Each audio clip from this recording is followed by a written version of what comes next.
November 2010 you will be paid £65. Now why have I got these just now? No idea. And it's dated. No idea. And that's not come from Bolton because it's fake. Right, okay. Well, I can't answer that one. I have no idea about them fake papers, but I can tell you about this one. Because that is to do with your job seekers agreement. These fake ones, I have no idea. So what exactly? It doesn't even say nothing on here about what's going on. No, it just says that you're not going to be paid from the 17th. The thing is, Peter, when people put things on our computer system, it turns out a piece of paper, right? And that's all that it's done. They've just put something on our computer and it's just churned out a piece of paper for you. I do know how the computer works. You don't need to patronise me. Those there, I have no idea why they've come out so late. Yeah, I bet you don't. I don't pay benefits. No, but you suspended me though, didn't you? You're very good at getting in the file without my consent. Well, you're going to explain to the solicitor what you told her? I didn't suspend your money. Hang on. Yeah, you did. You said, I advise you. Yeah, you see, you're contradicting yourself. Right, okay. Right, okay. You know, I mean, end of the day, right? Oh yeah, and another thing as well, what Bolton told me. Apparently, I've agreed where I'm not working for jobs. Which, that's wrong. Right, okay. Right, and you told me to come and speak to you. Right, well you're speaking to me, I've explained to you what's gone on. I can't tell you anything else. I don't know what you want me to say to you, Peter. What do you want me to say to you? I want to know what's happening. Well, I've just explained to you. Well, you get up phone to them and explain to them what exactly's going on, because I'm not being mucked about like this. I'm not going round in vicious circles. I can't speak to anybody regarding this. The decision maker will make the decision.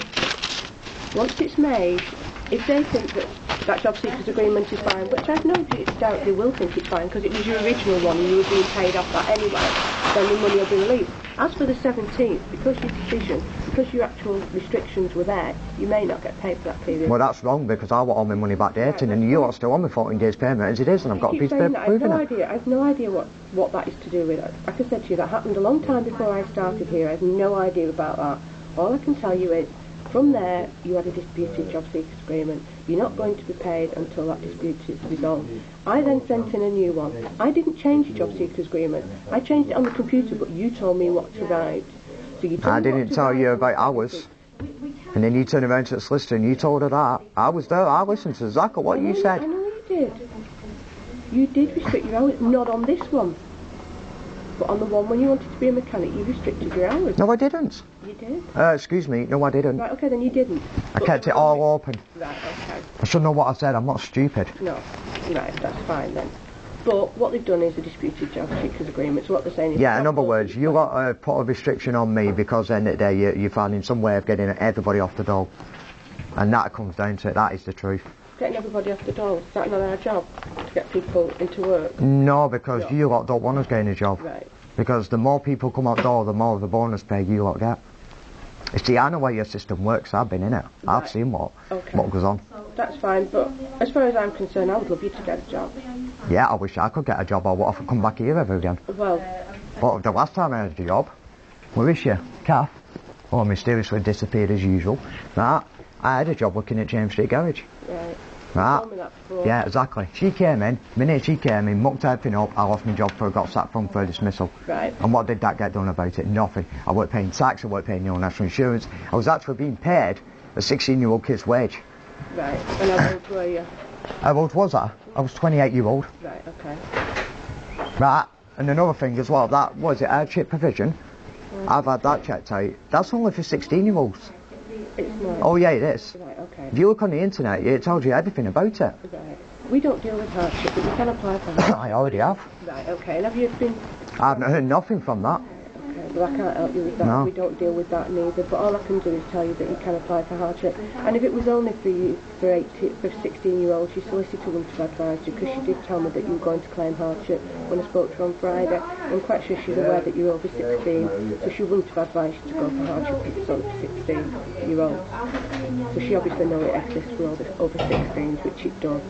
What the criteria for it is, I've no idea because I don't pay it. No, but you're very good at slapping a restriction on me, and then Bolton's waiting for you to make that decision. That's what they told me this morning. All the paperwork's gone. All the paperwork has gone over to Bolton. When? On the 7th of March, which was last Monday, when you came in last time. So why is it it's took a week and it's not got there? But you only speak to those on the telephone, you don't actually speak to Bolton Benefit Delivery Centre, it's a call centre that you ring, not the actual process. So what's the number for that? Can I have the number, please? For Bolton Benefit Delivery Centre, it's the 0845 number, but you go through to a call centre and then they transfer your claim, update your call over. That's the only number we've got, 0845 number. Well, can you not do it? I can't do it now. Well, why not? Because I haven't got time to do it. I don't get involved in your payments, I get involved in your... No, you get involved. Yeah. In because you disagreed with what I put. Right, and then you threw that one in my face, don't expect to get paid. Straight after the fact that I actually changed my details, which I've been trying to change it since 2006. And you ought to keep binning me off. Oh, come back every 6 months, your Varda does that, your Varda does that. There you go. Can you see that one? It's gone up. It went. I gave it in on the 7th, it went up on the 8th, and that's the invoice number that it went on. So I'm just proving that it has been sent over for you, but it was a day later, it was done on the 8th, and that's the invoice number and everything's invoiced. So that's to prove that it has gone over, but they haven't made a decision. But there's no one I can do about that. 110652. 2143528. It's okay, I'm very good at recognising numbers. numbers. I haven't got a problem with it, it's not going to help you, but just to prove to you they've done it. It will. Okay, fine. Okay, teacher.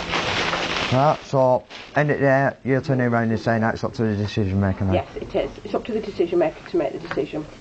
Right, so I still come in and sign on now? Yeah, if you don't come in and sign on, then your claim will be closed. Right. Okay. Right. Thanks a lot. Okay, thank you, sir. Yeah, see you.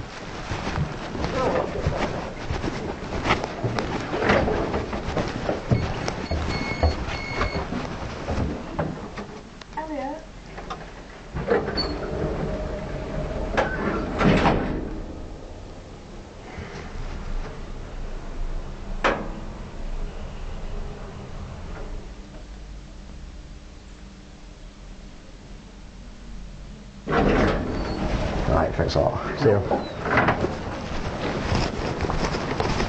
Both at home.